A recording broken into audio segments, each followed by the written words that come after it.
আজকে আমি তোমাদের শুরু করছি বল ও গতি চ্যাপ্টার। বল এবং গতি কোনো বস্তু ওপর প্রযুক্ত বল এবং তার গতি সংক্রান্ত বিভিন্ন আলোচনা করা হবে আজ। প্রথমে আমাদের জানতে হবে স্থিতি গতি। স্থিতি কাকে বলে? স্থিতি স্থিতি বলতে আমরা বুঝি স্থির বস্তুর ক্ষেত্রে। স্থির বস্তু বলতে কি বুঝি আমরা? কোনো একটি বস্তু সময়ের সাপেক্ষে যদি সবসময় একই জায়গায় থাকে তখন তাকে বলা হচ্ছে স্থির বস্তু। এই স্থির বস্তুর ক্ষেত্রে তার যদি গতিটাকে আমরা ধরি বা তার অবস্থানটাকে ধরি আমরা, সেটাকেই বলা হচ্ছে স্থিতি। তাহলে সংজ্ঞা আকারে বললে কি বলবো? যে বস্তুর, কোন একটা স্থির বস্তু, যে বস্তুর অবস্থান পারিপার্শ্বিকের তুলনায় সময়ের সঙ্গে সঙ্গে কোনো পরিবর্তন হয় না। কাছাকাছি আর একটা বস্তু নিলাম, বি বস্তু, এটা ধরলাম এ বস্তু। বি থেকে এ বস্তুর দূরত্ব এখন যা আছে 5 মিনিট পরেও একই থাকবে, এবং তারপরে যদি একই থাকে তাহলে বি বস্তুর সাপেক্ষে এটা সবসময় একই জায়গায় আছে। অর্থাৎ যে বস্তুর অবস্থান পারিপার্শ্বিকের তুলনায় সময়ের সঙ্গে সঙ্গে পরিবর্তিত হয় না, সেই বস্তুকে বলা হচ্ছে স্থির বস্তু, এবং এই বস্তুর অবস্থাকে বলা হচ্ছে স্থিতি। অনুরূপভাবে গতি কাকে বলবে? এই একইভাবে কোনো বস্তু যদি পারিপার্শ্বিক কোনো বস্তুর সাপেক্ষে তার অবস্থান যদি সময়ের সঙ্গে সঙ্গে সবসময় পরিবর্তিত হয়, প্রথমে এই অবস্থানে ছিল, তারপরে এইখানে এলো, তারপরে এইখানে চলে এলো, আবার এইখানে চলে গেল, তাহলে সময়ের সঙ্গে সঙ্গে কি হচ্ছে? তার অবস্থান পরিবর্তিত হচ্ছে। তাহলে অবস্থান পরিবর্তিত হওয়ার অর্থাৎ এটা হচ্ছে গতিশীল বস্তু। গতিশীল বস্তুর এই অবস্থাকে বলা হচ্ছে গতি। আসতে পারে যে সব স্থিতি বা গতি হচ্ছে আপেক্ষিক, অর্থাৎ সবকিছুর সাপেক্ষে সেটা যে সবসময় স্থির বা সবসময় গতিশীল সেটা নাও হতে পারে, ওই জন্য বলা হচ্ছে আপেক্ষিক ব্যাপার। আমরা স্থিতি কি করে জানলাম? কোনো স্থির বস্তুর অবস্থাকে স্থিতি বলছি, মানে স্থির বস্তু জানতে হবে। তাহলে স্থির বস্তু আমরা কখন বলবো? এখন আমরা কি কি দেখি চারদিকে, ঘর, গাছপালা, এগুলো কি সবসময় একই জায়গায় স্থির আছে দেখছি, কিন্তু এটা তো পৃথিবীর ওপরে অবস্থিত। পৃথিবীর ওপরে ঘর, গাছপালা যাই থাকুক না কেন, আমরা পৃথিবীর উপরে অবস্থান করছি, ওই জন্য পৃথিবীর উপরে আমরা অবস্থান করছি, গাছপালা, ঘর বাড়ি সব অবস্থান করছে, এগুলো ওই জন্য আমাদের সাপেক্ষে সবসময় স্থির অবস্থায় দেখছি। কিন্তু পৃথিবীটা তো নিজেই স্থির নয়। পৃথিবী নিজেই তো সূর্যের চারদিকে ঘুরছে, আবার নিজের চারদিকেও ঘুরছে। তাই ঘর বাড়ি, গাছপালা যাই বলি না কেন আমরা, এগুলো স্থির নয়। তাহলে আমাদের সাপেক্ষে স্থির হলেও মহাবিশ্ব থেকে যদি দেখা যায় তাহলে এগুলো স্থির নয়। তাহলে সব কিছু সাপেক্ষে এগুলোকে স্থির বলা যাবে না। অর্থাৎ আমাদের সাপেক্ষে স্থির হলেও এগুলো কিন্তু পরম স্থির নয়। পরম স্থির কি? মানে মহাবিশ্বের প্রতিটি বস্তু সাপেক্ষে যদি স্থির থাকতো তাহলে এটা হতো পরম স্থির, কিন্তু এটা নয়। তাই মহাবিশ্বের প্রতিটি বস্তুই একে অপরের সাপেক্ষে গতিশীল। তাহলে পরম স্থিতি বলে কিছু নেই। আর যেহেতু পরম স্থিতি বলে কিছু নেই, তাহলে পরম গতিশীল বলেও কিছু হয় না। এই জন্য বলা হয় সব স্থিতি বা গতি হচ্ছে আপেক্ষিক। গতির প্রকারভেদ। আমরা সাধারণত গতিকে দুভাগে ভাগ করতে পারি, চলন গতি, ঘূর্ণন গতি। চলন গতি নাম থেকে আমরা বুঝতে পারছি চলন গতি। আমরা যদি কোনো বস্তুকে ধরে নিয়ে একই সরল রেখা বরাবর চলছে, তাহলে একই সরল রেখা বরাবর তার গতিকে বলা হচ্ছে চলন গতি।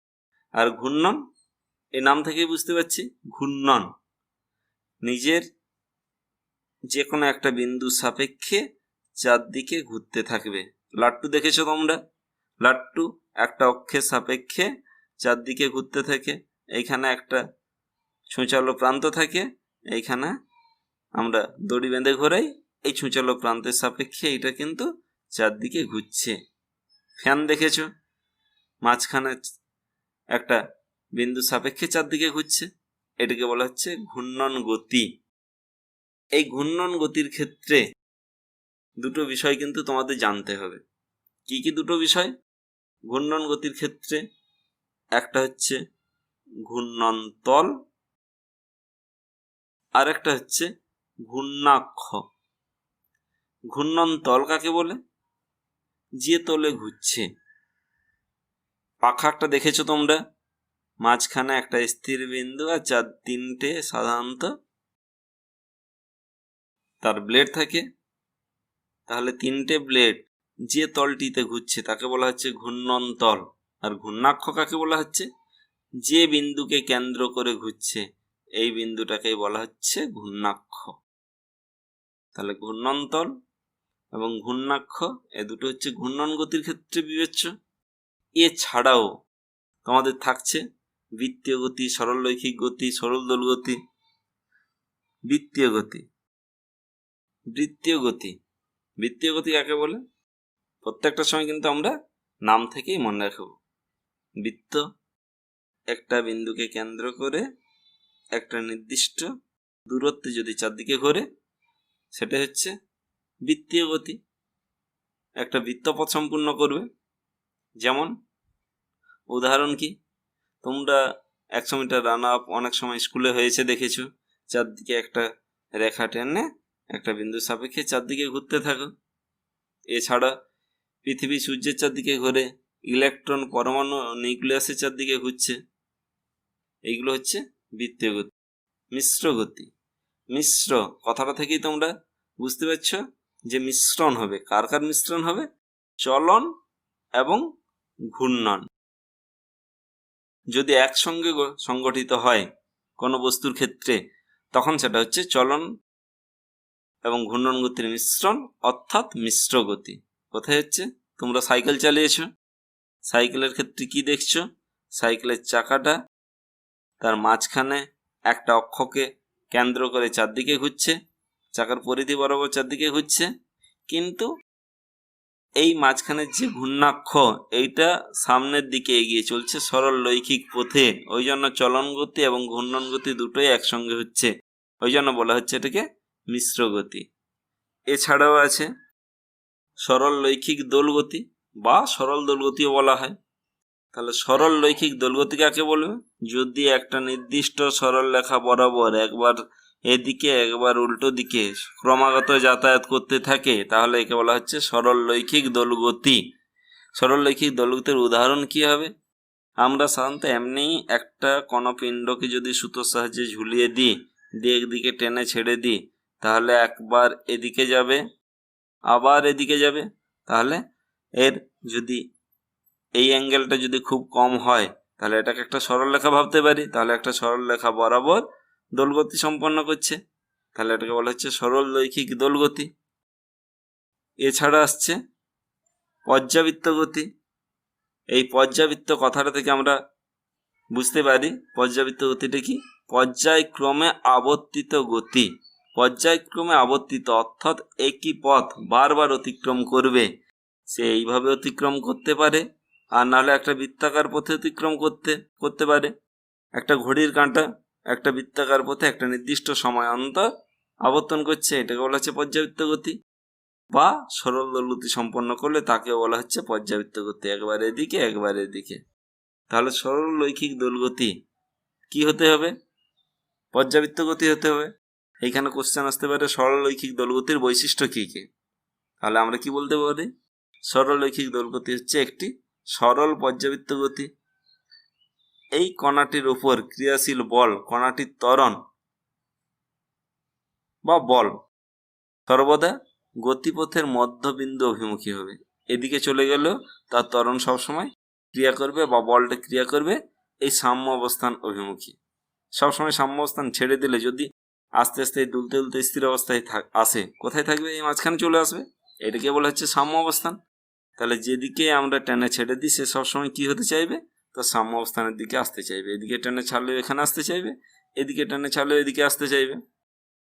এই গতি বিশিষ্ট কোনো কণার উপর ক্রিয়াশীল বল অথবা কণাটির ত্বরণ এই মধ্যবিন্দু থেকে সরলরেখার যে দূরত্ব বা সরণ এর সমানুপাতিক হয়। এর ত্বরণটা কতটা বা বলটা কতটা বেশি ক্রিয়া করবে, যত বেশি সরণ হবে তত বেশি বল ক্রিয়া করবে বা তার ত্বরণটা তত বেশি হবে, এর সঙ্গে সমানুপাতিক। এগুলো হচ্ছে সরলরৈখিক দোলগতির বৈশিষ্ট্য। এখান থেকে আবার কোশ্চেন আসতে পারে, চলন গতি বৃত্তগতির মধ্যে তফাৎ কি, চলন গতি ঘূর্ণন গতির মধ্যে পার্থক্য লেখো।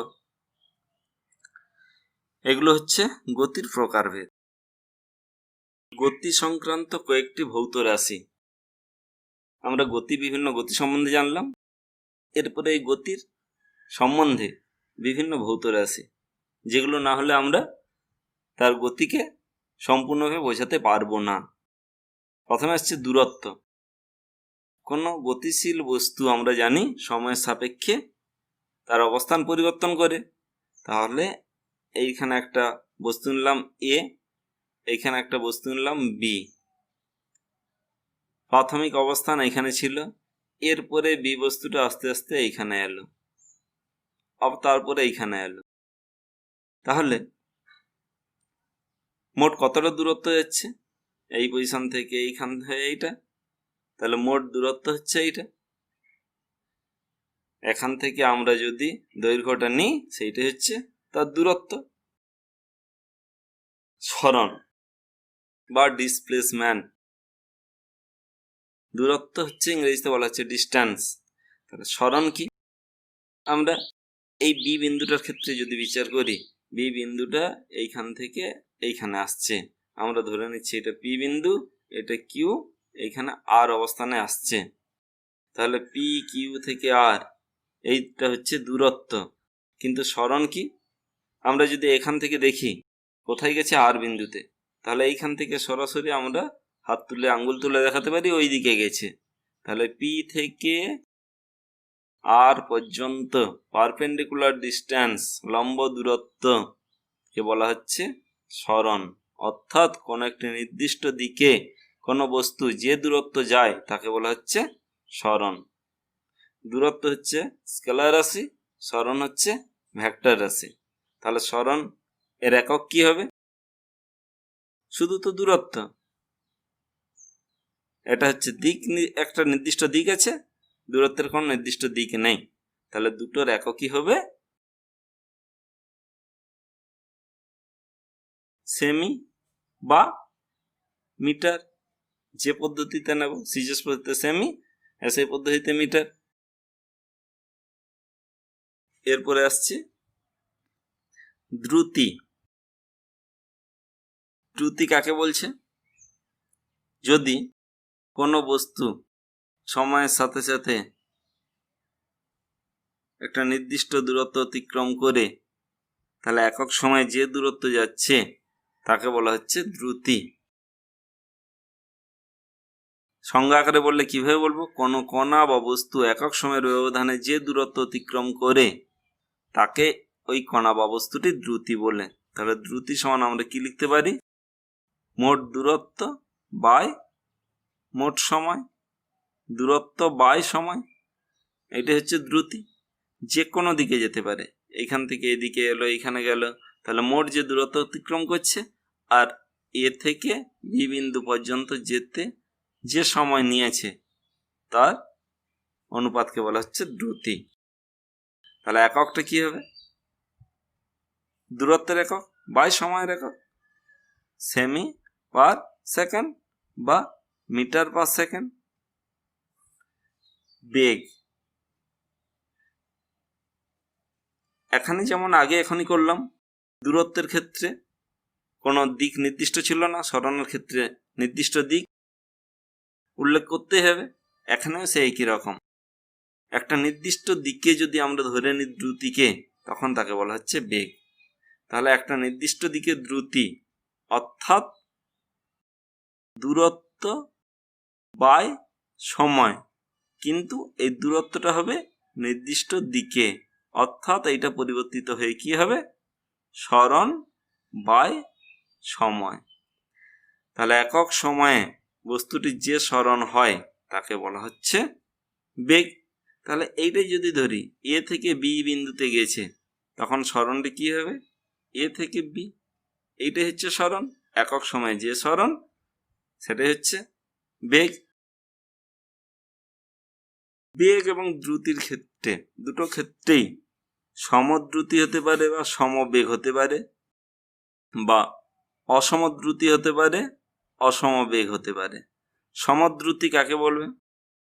যদি কোনো কণা বা বস্তু সমান সময়ের ব্যবধানে সবসময় সমান দূরত্ব অতিক্রম করে, প্রথম 1 সেকেন্ডে গেল 2 মিটার, তারপরের সেকেন্ডেও ঠিক 2 মিটার গেল, তারপরের সেকেন্ডেও 2 মিটার গেল, তাহলে প্রত্যেকটা সময় সে একই দূরত্ব অতিক্রম করছে, প্রত্যেকটা সমান সময় সে সমান দূরত্ব অতিক্রম করছে, তখন তাকে বলা হচ্ছে সমদ্রুতি।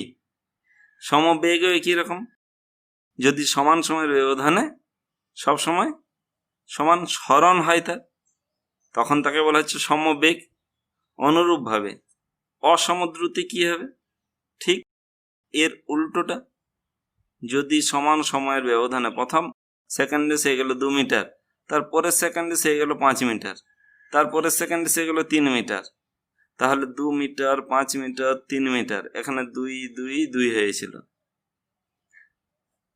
সমান সময়ে সমান দূরত্ব অতিক্রম করছিল, ওই জন্য সমদ্রুতি। এখানে যদি সমান সময়ে অসমান দূরত্ব অতিক্রম করে, তখন তাকে বলা হচ্ছে অসমদ্রুতি। বা বেগের ক্ষেত্রে একইভাবে বলবো, অসমবেগ যদি সমান সময়ে সমান সরণ না হয়। প্রাথমিক ক্ষেত্রে আমরা ধরে নিলাম এইটা প্রথম সেকেন্ডে গেল 1 মিটার, তারপরে সেকেন্ডে গেল 3 মিটার, তারপর সেকেন্ডে গেল 2 মিটার, তাহলে কি হচ্ছে? সরণ হচ্ছে ঠিক, কিন্তু সবসময় একই সরণ হচ্ছে না, তাহলে সমান সময়ে তার অসমান সরণ হচ্ছে, একে বলা হচ্ছে অসমবেগ। বেগের ক্ষেত্রেও এককে কি হবে? কারণ সরণ বাই সময়, সরণ এবং দূরত্বের একক দুটোই একই, তাহলে এক্ষেত্রে এই সেমি per second, metre per second. এছাড়াও তোমাদের জেনে রাখতে হবে সমবৃত্তীয় গতি। আমরা বৃত্তীয় গতি জেনেছি, কি জেনেছি? কোনো বস্তুকণা যদি বৃত্তাকার পথে পরিভ্রমণ করে, তখন তাকে বলা হচ্ছে বৃত্তীয় গতি। কিন্তু সেই গতিটা সবসময় যদি সমান হয়, তখন তাকে বলা হচ্ছে সমবৃত্তীয় গতি। যেমন একটা ঘন্টার কাঁটা বা মিনিটের কাঁটা বা সেকেন্ডের কাঁটা আমরা ধরে নিই প্রত্যেকটা সময় সে সমান দূরত্ব অতিক্রম করে, তাই তাকে বলা হচ্ছে সমবৃত্তীয় গতি। এরপরে আসছে ত্বরণ। কোনো গতিশীল কণা সময়ের সাপেক্ষে তার বেগ পরিবর্তনের হারকে বলা হচ্ছে ত্বরণ। আমরা ধরে নিচ্ছি এ থেকে বি বিন্দুতে যাচ্ছে, প্রথম তার বেগ ছিল 1 মিটার পার সেকেন্ড, পরে 1 সেকেন্ড পরে তার বেগ হয়ে গেল 2 মিটার পার সেকেন্ড, তারপরে তার বেগ হয়ে গেল 5 মিটার পার সেকেন্ড। তাহলে এখানে প্রত্যেকটা সময় কি হচ্ছে? প্রত্যেক সেকেন্ডে তার বেগের পরিবর্তন হচ্ছে। এই বেগের পরিবর্তন, প্রত্যেক সেকেন্ডে বেগের যে পরিবর্তন হচ্ছে তাকে বলা হচ্ছে ত্বরণ। বাড়তেও পারে, কমতেও পারে। তাহলে ত্বরণকে আমরা কিভাবে লিখতে পারি? বেগের পরিবর্তন বাই সময়। একক সময়ে যে বেগের পরিবর্তন হচ্ছে তাকে বলা হচ্ছে ত্বরণ। এখানে একই রকম সমত্বরণ হতে পারে বা অসমত্বরণ হতে পারে। এই যে বেগের পরিবর্তন, এখানে পরিবর্তন কত? 1 মিটার, এখানে পরিবর্তন হচ্ছে 3 মিটার, 1 থেকে 2 হয়েছে, 1 মিটার পার সেকেন্ড হচ্ছে বেগের পরিবর্তন। এখানে 2 মিটার পার সেকেন্ড থেকে 5 মিটার পার সেকেন্ড হয়েছে, তাহলে 3 মিটার পার সেকেন্ড হচ্ছে বেগের পরিবর্তন। তাহলে বেগের পরিবর্তন কি সমান হয়েছে? হয়নি। তাহলে বেগের পরিবর্তন যদি সমান না হয়, তখন তাকে বলা হচ্ছে অসমত্বরণ। কিন্তু যদি বেগের পরিবর্তন সবসময় সমান হয়, প্রথম সেকেন্ড পরে তার বেগের পরিবর্তন আমরা ধরে নিচ্ছি প্রথমে তার বেগ হচ্ছে 1 মিটার পার সেকেন্ড, তারপরে 1 সেকেন্ড পরে বেগ হলো 3 মিটার পার সেকেন্ড, তারপরে 5 মিটার পার সেকেন্ড, তাহলে প্রত্যেকটা সময় 2 মিটার পার সেকেন্ড করে বেগের পরিবর্তন হচ্ছে। এই বেগের পরিবর্তন যদি সবসময় সমান হয়, তখন তাকে বলা হচ্ছে সমত্বরণ। আর যদি সবসময় সমান না হয়, তখন তাকে বলা হচ্ছে অসমত্বরণ। এছাড়াও তোমরা জেনে রাখতে পারো তাৎক্ষণিক ত্বরণ বা তাৎক্ষণিক বেগ। তাৎক্ষণিক ত্বরণ কাকে বলছি? আমরা এখনই করলাম এ থেকে বি বিন্দুতে যাচ্ছি। এ থেকে বি বিন্দুতে যাওয়ার সময় কোনো মুহূর্তে তার যদি ত্বরণ আমরা জানতে চাই, বেগের পরিবর্তন জানি, তাহলে ওই মুহূর্তে বা ওই অল্প সময়ে, ক্ষুদ্র সময় অবকাশে তার যে বেগের পরিবর্তন হচ্ছে সেটাই হচ্ছে তাৎক্ষণিক ত্বরণ। তাহলে খুব ক্ষুদ্র সময় অবকাশে তার বেগের যে পরিবর্তন হচ্ছে, একক সময়ে যে পরিবর্তন হয় তাকে বলা হচ্ছে তাৎক্ষণিক ত্বরণ। অনুরূপভাবে আমরা বলতে পারি তাৎক্ষণিক বেগ। তাৎক্ষণিক বেগও কিভাবে বলবো আমরা? বেগ সমান কি জেনেছিলাম? সরণ বাই সময়। তাহলে খুব ক্ষুদ্র সময় অবকাশে তার যে সরণ হচ্ছে একক সময়ে, সেই সরণটিকে বলা হচ্ছে তাৎক্ষণিক বেগ।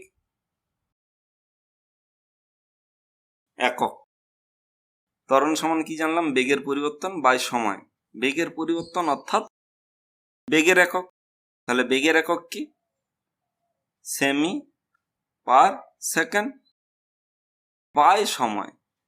তাহলে উপরে সেমি পার সেকেন্ড বাই সেকেন্ড, তাহলে সেমি পার সেকেন্ড স্কোয়ার বা মিটার পার সেকেন্ড স্কোয়ার। এটাই হচ্ছে ত্বরণের একক। আসছে মন্দন। মন্দন কাকে বলে? এ থেকে বি বিন্দুতে যাচ্ছে কোনো বস্তু, যদি বেগ ক্রমশ পরিবর্তন হতে থাকে তাকে বলা হচ্ছে ত্বরণ, একক সময়ে বেগের পরিবর্তনকে।